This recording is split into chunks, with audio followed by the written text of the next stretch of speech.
ओम शांति। आज 28 मई 2024 आज की साकार मुरली के अनमोल मधुर महावाक्य सुनेंगे। मीठे मीठे बाबा के मीठे बच्चे।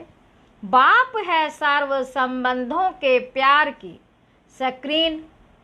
एक मीठे मशूक को याद करो तो बुद्धि सब तरफ से हट जाएगी। आज की मुरली का प्रश्न है, कर्मातीत बनने का सहज पुरुषार्थ व युक्ति कौन सी है? उत्तर है, बाबा कहते भाई भाई की दृष्टि को पक्का करने का पुरुषार्थ करो। भाई भाई की दृष्टि को पक्का करने का पुरुषार्थ करो। बुद्धि से एक बाप के सिवाय और सब कुछ भूल जाए। कोई भी देहधारी संबंध याद ना आए, तब कर्मातीत बनेंगे। अपने को आत्मा भाई भाई समझना, यही पुरुषार्थ की मंजिल है। भाई भाई समझने से देह की दृष्टि विकारी ख्यालात खत्म हो जाएंगे। ओम शांति। डबल ओम शांति। डबल कैसे हैं? यह तो तुम बच्चों की ही बुद्धि में है। बाप भी बच्चों को ही बैठ समझाते हैं। पहले तो बाप का निश्चय होना चाहिए। बाबा कहते पहले तो बाप का निश्चय होना चाहिए, क्योंकि यह बाप भी है, टीचर भी है, गुरु भी है।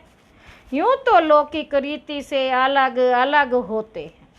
टीचर जवानी में किया जाता है, गुरु 60 वर्ष की आयु के बाद करते हैं। यह तो जब आते हैं तीनों ही इकट्ठी सर्विस करते। बाबा कहते हैं छोटे बड़े सब पढ़ सकते हैं। बच्चों की ब्रेन अच्छी फ्रेश होती है। यह तो बच्चे समझ गए हैं, छोटे बड़े सब जीव की आत्मा जरूर है। सब जीव की आत्मा जरूर है। आत्मा जीव में प्रवेश करती है। आत्मा और जीव में फर्क तो है ना। बाबा कहते यहाँ तुम बच्चों को आत्मा और परमात्मा का ज्ञान दिया जाता है। आत्मा तो अविनाशी है। बाकी शरीर यहाँ भ्रष्टाचार से पैदा होता है। वहाँ तो भ्रष्टाचार का नाम ही नहीं होता। गाया जाता है संपूर्ण निर्विकारी दुनिया। श्रेष्ठाचारी और भ्रष्टाचारी अक्षर है ना। ये सब बातें बाप ही समझाते हैं बच्चों को। सिर्फ यह पक्का निश्चय हो जाए कि हम आत्माओं का बाप हमको पढ़ाते हैं। बाप आते ही हैं पुरुषोत्तम संगम युग पर, तो इससे सिद्ध होता है कनिष्ठ से पुरुषोत्तम बनते हैं। यह दुनिया की कनिष्ठ तमो प्रधान है। इसको रौरव नरक कहा जाता है। अब हमको वापस जाना है, इसलिए अपने को आत्मा समझो। बाप आए हैं लेने लिए, हम भाई भाई हैं, ये पक्का निश्चय कर लो। बाबा कहते यह देह तो रहेगी नहीं। देह तो रहेगी नहीं, फिर विकार की दृष्टि खलास हो जाएगी। यह है बड़ी मंजिल। बाबा कहते इस मंजिल पर बहुत थोड़े पहुंच सकते हैं। मेहनत है, पिछाड़ी में कोई भी चीज याद ना आए। इसको कहा जाता है कर्मातीत अवस्था। यह देह भी विनाशी है, इससे भी ममत्व निकल जाए। पुराने संबंध में ममत्व नहीं रखना है। अब तो नए संबंध में जाना है। पुराना आसुरी संबंध स्त्री पुरुष का कितना छी है। बाप कहते हैं अपने को आत्मा समझो। अब वापस जाना है। आत्मा आत्मा समझते रहेंगे तो फिर शरीर का भान नहीं रहेगा। स्त्री पुरुष की कशिश निकल जाएगी। लिखा हुआ भी है, अंत काल जो स्त्री सिमरे ऐसे चिंतन में जो मरे। अंत काल जो स्त्री सिमरे ऐसे चिंतन में जो मरे। इसलिए कहते हैं अंत काल गंगा जल मुख में हो। श्री कृष्ण की याद हो। भक्ति मार्ग में तो श्री कृष्ण की याद रहती है। श्री कृष्ण भगवानों वाच कह देते। यहाँ तो बाप कहते हैं देह को भी याद नहीं करना है। बाबा कहते अपने को आत्मा समझो और सब तरफ से दिल हटाते जाओ। सभी संबंधों का प्यार एक में जैसे स्क्रीन हो जाता है। सबका मीठा और फिर सबका मशूक भी है। मशूक एक ही है, परंतु भक्ति मार्ग में नाम कितने रख दिए। भक्ति मार्ग में नाम कितने रख दिए। बाबा कहते भक्ति का विस्तार बहुत है। यज्ञ, तप, दान, तीर्थ, व्रत करना, शास्त्र पढ़ना, ये सब भक्ति की सामग्री है। ज्ञान की सामग्री तो कुछ भी नहीं है। ये भी तुम नोट करते हो समझाने के लिए, बाकी तुम्हारे कागज आदि कुछ भी नहीं रहेंगे। बाप समझाते हैं बच्चे तुम शांति धाम से आए थे, शांति थे, शांति के सागर से तुम शांति का पवित्रता का वर्षा लेते हो। अभी तुम वर्षा ले रहे हो ना, ज्ञान भी ले रहे हो। स्टेटस सामने खड़ा है। ये ज्ञान सिवाय बाप के और कोई दे ना सके। यह है रूहानी ज्ञान। रूहानी बाप ही एक बार आते हैं रूहानी ज्ञान देने लिए। उनको कहते भी हैं पतित पावन। बाबा कहते सुबह को बच्चों को बैठ ड्रिल कराते हैं। वास्तव में इसको ड्रिल भी नहीं कहा जाए। बाप सिर्फ कहते हैं बच्चे अपने को आत्मा समझ मुझे याद करो। कितना सहज है, तुम आत्मा हो ना। बाबा कहते कहाँ से आए हो?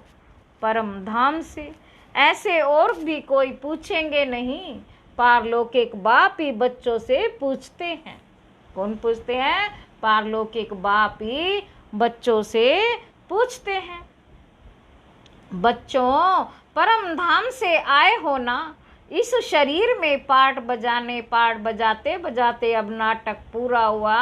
आत्मा पतित बनी हुई थी, बनी तो शरीर भी पतित बना है। सोने में ही अलाएं पड़ती हैं, फिर उनको गलाया जाता है। वह सन्यासी लोग ऐसे अर्थ कभी नहीं समझाएंगे। वो तो ईश्वर को जानते ही नहीं। बाप से योग रखो ये मानते ही नहीं। बाप से योग रखो यह मानते ही नहीं। बाप जो सिखलाते हैं वह और कोई सिखला ना सके। इसमें तो प्रैक्टिकल में मेहनत करनी होती है। बाप तो कितना सहज करके समझाते हैं, गाते भी हैं पतित पावन है, सर्वशक्तिमान है। उसे ही श्री श्री कहा जाता है और श्री कहा जाता है देवताओं को। उनको शोभता है। उनकी आत्मा और शरीर दोनों पवित्र है। आत्मा और शरीर दोनों पवित्र है। आत्मा को तो कोई निर्लेप कह ना सके। आत्मा ही 84 जन्म लेती है, परंतु मनुष्य ना जानने के कारण अनराइटियस बन पड़े हैं। एक बाप ही आकर राइटियस बनाते। रावण अनराइटियस बनाते हैं। चित्र तो तुम्हारे पास है, बाकी ऐसा 10 शीश वाला रावण कोई होता नहीं। सतयुग में तो रावण है नहीं, सतयुग में तो रावण ही नहीं। यह तो क्लियर है, परंतु जो सुनने वाले होंगे वे कहेंगे यहाँ का सैपलिंग है।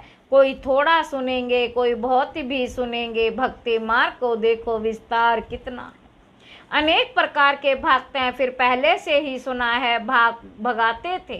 श्री कृष्ण के लिए भी कहते हैं ना भगाया। फिर ऐसे श्री कृष्ण को प्यार क्यों करते हैं, पूजते क्यों हैं? तो बाप बैठ समझाते हैं श्री कृष्ण तो फास्ट प्रिंस है। वह तो कितना बुद्धिवान होगा, सारे विश्व का मालिक क्या कम बुद्धिवान होगा? बाबा कहते वहाँ उन्हों को वजीर आदि होते नहीं। राय लेने की दरकार नहीं, राय लेकर तो संपूर्ण बना। बाबा कहते राय लेकर तो संपूर्ण बना है, फिर राय क्या लेंगे? तुमको आधा कल्प कोई की राय नहीं लेनी। स्वर्ग और नरक का नाम भी सुना है, यह तो स्वर्ग हो ना सके, पत्थर बुद्धि है। जो समझते हैं या हमको धन महल आदि सब है, यही स्वर्ग है। परंतु तुम जानते हो स्वर्ग तो है नई दुनिया, स्वर्ग में तो सब सदगति में होते हैं। स्वर्ग नरक इकट्ठा थोड़े ही होगा। स्वर्ग किसको कहा जाता है, उनकी आयु कितनी है, यह सब बाप ने तुम्हें समझाया है। दुनिया तो एक ही, नई को सतयुग, पुरानी को कलयुग कहा जाता है। अब भक्ति मार्ग खलास होना है, भक्ति के बाद चाहिए ज्ञान। सभी जीवात्माएं पाठ बजाते बजाते पतित बनी हैं, यह भी बाप ने समझाया है। तुम सुख जास्ती पाते हो। 3.4 है सुख, बाकी 1.4 है दुख।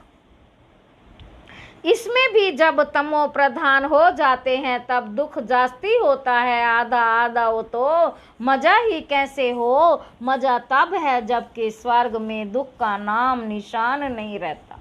तब तो स्वर्ग को सब याद करते हैं। नई दुनिया पुरानी दुनिया का ये बेअद का खेल जिसको कोई जान नहीं सकता, बाप भारतवासियों को ही समझाते हैं। बाकी जो सब है वह आधा कल्प में ही आते हैं। आधा कल्प में हो सिर्फ तुम सूर्यवंशी चंद्रवंशी। तुम पवित्र रहते हो इसलिए तुम्हारी आयु बड़ी रहती है और दुनिया भी नहीं है, वहाँ एवरीथिंग न्यू है। अनाज पानी धरनी आदि सब नया। आगे चलकर तुम बच्चों को सब साक्षात्कार कराते रहेंगे कि ऐसे ऐसे होगा। शुरू में भी हुए फिर पिछाड़ी में भी होने चाहिए। बाबा कहते नजदीक आएंगे तो खुशी होती रहेगी। मनुष्य बाहर देश से अपने देश में आते हैं तो खुशी होती है ना। कोई बाहर में कहाँ मरते हैं तो उनको एरोप्लेन से भी अपने देश में ले आते हैं। सबसे फर्स्ट क्लास पवित्र ते पवित्र धरनी भारत है। भारत की महिमा को तुम बच्चों के सिवाय और कोई जानते ही नहीं। वंडर ऑफ दी वर्ल्ड है ना, उसका नाम है स्वर्ग। वह जो वंडर्स दिखाते हैं वह है सब नरक के। कहाँ नरक के वंडर्स, कहाँ स्वर्ग के। रात दिन का फर्क है। नरक के वंडर्स भी बहुत मनुष्य देखने जाते। कितने ढेर मंदिर हैं, वहाँ तो मंदिर होते ही नहीं। नेचुरल ब्यूटी रहती है, मनुष्य बहुत थोड़े होते हैं। सुगंध आदि की भी दरकार नहीं रहती है। हर एक को अपना अपना फर्स्ट क्लास बगीचा रहता है। फर्स्ट क्लास फूल होते हैं, वहाँ की तो हवा भी फर्स्ट क्लास होगी। गर्मी आदि कभी तंग नहीं करेगी। सादे बहारी मौसम रहेगा। अगर बत्ती की भी दरकार नहीं। स्वर्ग का तो नाम सुनते ही मुख पानी होता है। तुम कहेंगे ऐसे स्वर्ग में तो झट पहुँचे, क्योंकि तुम स्वर्ग को जानते हो। परंतु फिर दिल कहती है अभी तो हम बेहद के बाप के साथ हैं, बाप पढ़ाते हैं, ऐसा चांस फिर थोड़े ही मिलेगा। यहाँ मनुष्य मनुष्य को पढ़ाते, वहाँ देवताएं देवताओं को पढ़ाएंगे। यहाँ तो बाप पढ़ाते हैं, रात दिन का फर्क है। कितनी खुशी होनी चाहिए। बाबा 84 जन्म भी तुमने लिए हैं। तुम ही वर्ल्ड की हिस्ट्री ज्योग्राफी को जानते हो कि हमने तो अनेक बार ये राज्य लिया, फिर रावण राज्य में आए। अब बाप कहते तुम एक जन्म पवित्र बनो तो 21 जन्म तुम पावन बन जाएंगे। क्यों नहीं बनेंगे, परंतु माया ऐसी है, भाई बहन की भी दाल नहीं गलती। बहन भाई की भी दाल नहीं गलती। कच्चे रह जाते हैं, दाल गले तब जब अपने को आत्मा समझ भाई भाई समझो। देह का भान निकल जाए, ये है मेहनत। सहज भी बहुत है, कोई को कहेंगे बहुत डिफिकल्ट है, तो उनकी दिल हट जाएगी। इसीलिए इसका नाम ही है सहज याद। ज्ञान भी सहज है, 84 के चक्रों को जानना है। पहले पहले बाप का परिचय देना है, बाप की याद से आत्मा की जंक उड़ जाएगी और पवित्र दुनिया का वर्षा पाएंगे। बाबा कहते पहले बाप को याद करो। भारत का प्राचीन योग ही कहते हैं जिससे भारत को विश्व की बादशाही मिलती है। प्राचीन कितने वर्ष हुए बाबा पूछ रहे हैं, तो लाखों वर्ष कहते हैं। तुम जानते हो 5000 वर्ष की बात है। वही राजयोग फिर से बाप सिखला रहे हैं, इसमें मूंझने की दरकार ही नहीं। पूछा जाता है तुम आत्माओं का निवास स्थान कहाँ है, तो बाबा कहते तो कहेंगे हमारा निवास स्थान भ्रुकुटी है। तो आत्मा को ही देखना पड़े, ये ज्ञान तुमको अभी मिलता है, फिर वहाँ ज्ञान की दरकार ही नहीं। मुक्ति जीवन मुक्ति को पा लिया खल्लास। मुक्ति वाले भी अपने समय पर जीवन मुक्ति में आकर सुख पाएंगे। सब जीवन मुक्ति में आते हैं वाया मुक्ति, यहाँ से जाएंगे शांति धाम और कोई दुनिया है नहीं। ड्रामा अनुसार सबको वापस जाना ही है, विनाश की तैयारियां हो रही हैं। इतना खर्चा कर बॉम्ब्स बनाते हैं, सो रखने के लिए थोड़ी ही बनाते हैं, बारूद है ही विनाश के लिए। बाबा कहते बारूद है ही विनाश के लिए। सतयुग त्रेता में ये चीजें होती नहीं। अब 84 जन्म पूरे हुए, हम ये शरीर छोड़ घर जाएंगे। दीपमाला पर सब नए नए अच्छे अच्छे कपड़े पहनते हैं ना। बाबा कहते तुम आत्मा भी नई बनती हो, ये है बेहद की बात। आत्मा पवित्र बनने से शरीर भी फर्स्ट क्लास मिलता है। इस समय आर्टिफिशियल फैशन करते हैं, पाउडर आदि लगाकर खूबसूरत बन जाते हैं। वहाँ तो नेचुरल ब्यूटी होती है, आत्मा एवर ब्यूटीफुल बन जाती। यह तो तुम समझते हो, स्कूल में सब एक जैसे नहीं होते। तुम भी पुरुषार्थ करते हो। हम लक्ष्मी नारायण बने, हम ऐसे लक्ष्मी नारायण बने, पुरुषार्थ करते हैं। बाबा कहते यह तुम्हारा ईश्वरीय कुल फिर होता है सूर्यवंशी चंद्रवंशी घराना। तुम ब्राह्मणों में राजाई नहीं है, तुम अभी संगम पर हो, कलयुग में अब राजाई है नहीं। भल कोई राजाई रह भी जाती, नील तो कभी होती नहीं, नील तो कभी होती नहीं। अब तुम ये बनने लिए पुरुषार्थ कर रहे हो। देखेंगे हम आत्माएं भाई भाई हैं और वह है बाप। बाप कहते हैं एक दो को भाई भाई देखो, तीसरा नेत्र ज्ञान का तो मिला है। तुम आत्मा कहाँ निवास करती हो? आत्मा भाई पूछता है आत्मा कहाँ रहती है, तो कहते हैं यहाँ भ्रुकुटी में। यह तो कॉमन बात है, एक बाप के सिवाय कुछ भी याद ना आए। पिछाड़ी में तो शरीर भी ऐसे बाप की याद में छूटे। यह प्रैक्टिस पक्के करनी है।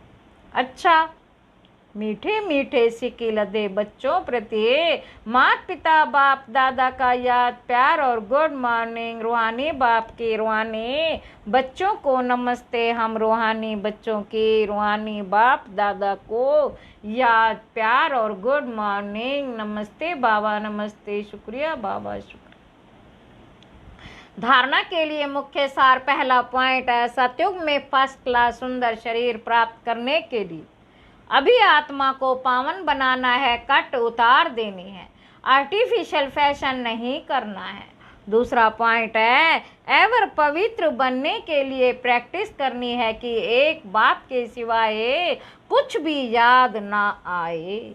यह देह भी भूली हुई हो, भाई भाई की दृष्टि नेचुरल पक्की हो।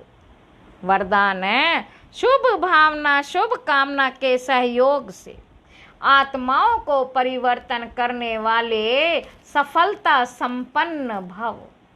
जब किसी भी कार्य में सर्व ब्राह्मण बच्चे संगठित रूप में अपने मन की शुभ भावनाओं और शुभकामनाओं का सहयोग देते हैं तो इस सहयोग से वायुमंडल का किला बन जाता है, जो आत्माओं को परिवर्तन कर लेता है। जैसे 5 उंगलियों के सहयोग से कितना भी बड़ा कार्य सहज हो जाता है, ऐसे हर एक ब्राह्मण बच्चे का सहयोग सेवाओं में सफलता संपन्न बना देता है। सहयोग की रिजल्ट सफलता है। स्लोगन है, कदम कदम में पद्मों की कमाई जमा करने वाला ही सबसे बड़ा धनवान है। अच्छा, ओम शांति।